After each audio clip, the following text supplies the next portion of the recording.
Let us take our first alkane in the series, that is, methane, containing just one carbon atom.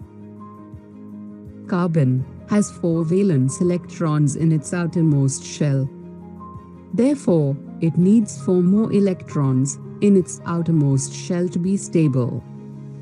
Thus, 4 hydrogen atoms having just 1 electron covalently bond to the carbon atom, each sharing an electron with it. Similar bonding is shown by the alkanes having more than 1 carbon atom. The first 4 members of the alkane series have common names: methane, ethane, propane, and butane. The names of the later member of the series are created using Greek and Latin numerals. This is done by adding the suffix "ane" to these numerals.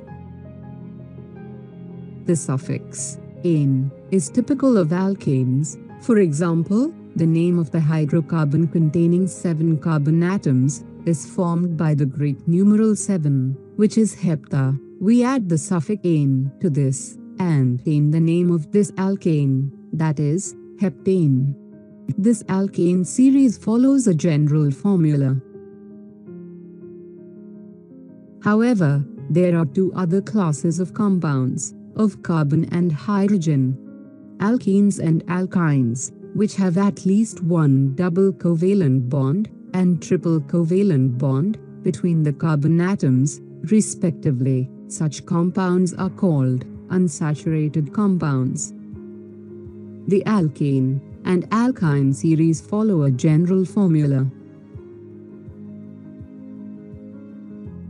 The first alkene of the series is ethane, with 2 carbon atoms. Other compounds of this series are named in the similar method as alkane. The only difference here is the suffix, which is "ene".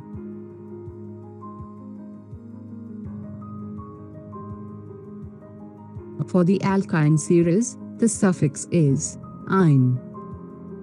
Therefore, the first alkyne of the series is ethyne.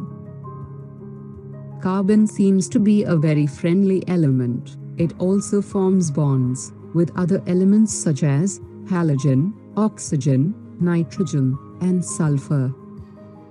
In a hydrocarbon chain, 1 or more hydrogens can be replaced by these elements, such that the valency of carbon remains satisfied. In such compounds, the elements replacing hydrogen is referred as a heteroatom.